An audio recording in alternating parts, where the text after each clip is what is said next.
ITS के बैठने के जरिए और जो ज़बरदस्ती घुस बैठे थे इक़्तिदार में, उनका अब हशर पाकिस्तान के अवाम ऐसा ही करेगी। आपने देखा होगा कि जो शख्स PTI का मेयर का उम्मीदवार था, जिसको 2018 में जितवाया गया, फिर इनका एक और लीडर जो आजकल इनका सदर है, वो जो कि माजी में बल्दियाती इलेक्शन हारा था, काउंसलर नहीं बन सका, वो MNA बना और वो फेडरल मिनिस्टर बना।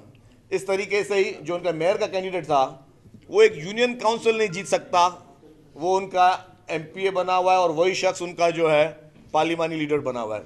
तो इससे ये बात आया हो गई और हमारा जो मौक़िफ़ था उसको तरजीह मिली कि ये यूनियन काउंसिल लेवल पे भी इलेक्शन के जीतने के काबिल लोग नहीं हैं, जिनको माजी में धांधली कर कर, माजी में इनको ज़बरदस्ती तौर पर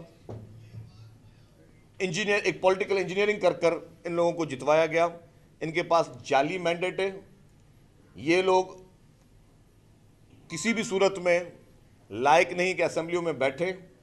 और मैं कहता हूं इमरान खान को, जितनी भड़कियां मारता है कि नेशनल असेंबली से इन्होंने इस्तीफ़ा दे दिए, खैबर पख्तूनख्वा की असेंबली इन्होंने ख़त्म कर दी, इन्होंने पंजाब की असेंबली ख़त्म कर दी, अब कुछ गैरत खाएं। सिंध असेंबली में भी जो इनके अरकान है PTI के, वो कब इस्तीफ़ा दे रहे हैं।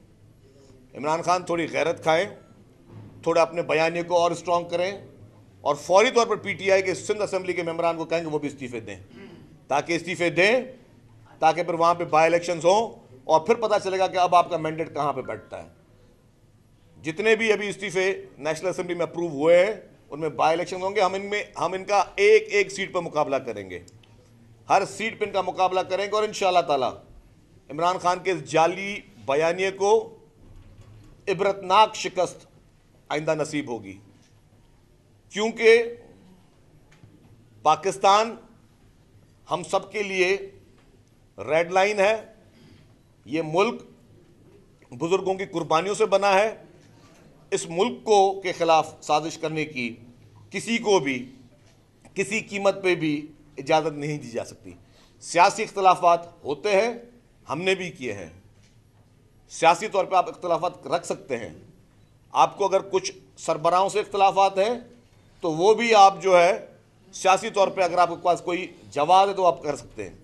लेकिन आप तो इतने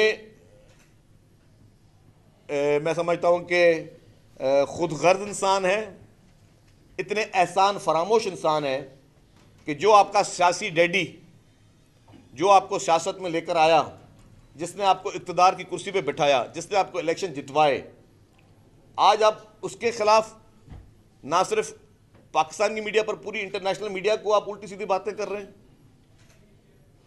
ये कौन सा आपका बयानिया है? ये कौन सी आपकी जो है सियासत है? ये कौन सा आपका नजरिया है?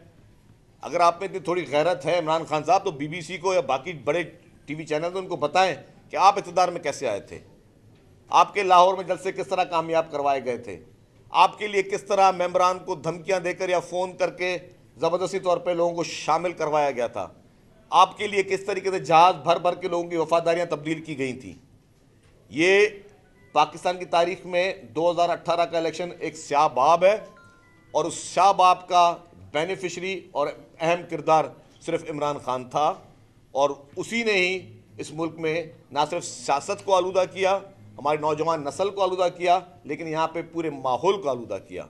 तो इसको आवाम को मैं समझता हूँ कि ये बहुत बड़ा पैगाम है कि जिस तरह सिंध के लोगों ने इमरान खान को मुस्तरद किया, रिजेक्ट किया, उस सिलेक्टेड को रिजेक्टेड किया, अब बाकी सूबों की भी बारी है कि वो भी अब इसी तर्ज अमल पे आगे चले। साहब, आपने जिक्र किया कि इंजीनियरिंग करके बुलाया गया सियासी डैडी का, तो मौजूदा विफाकी हुकूमत ने उन सियासी इंजीनियर्स के खिलाफ कोई अब तक कोई कार्रवाई क्यों नहीं की? वो कौन लोग हैं जो इंजीनियरिंग करते रहे? वो क्या सरकारी ओहदों पर फाइज थे, सियासी थे, गैर सियासी थे? देखिए जी, जिसने भी सियासी इंजीनियरिंग की, मुल्क के बच्चे बच्चे को पता है कि वो कौन थे और वहाँ से ये पैगाम आ गए कि अब मज़ीद इस मुल्क में कोई सियासी इंजीनियरिंग नहीं होगी, मज़ीद इस तरीके के तजुर्बात नहीं किए जाएंगे कि घुस बैठियों को जिनके अवाम में रूट्स ना हो, जिनको सियासत का पता ना हो, जिनको कल्चर का पता ना हो, जिन्होंने अपने अपने आपके मुल्क की मईशत को तबाह और बर्बाद करने में कोई कसर नहीं छोड़ी, जिसने IMF के साथ झूठे वादे करने में कोई कसर नहीं छोड़ी, जिसने अवाम को बेवकूफ़ बनाने में कोई कसर नहीं छोड़ी, जिसने करप्शन में कोई कसर नहीं छोड़ी। अच्छा, मतलब ये कोई साफ सुथरा दूध का धुला शख्स नहीं था।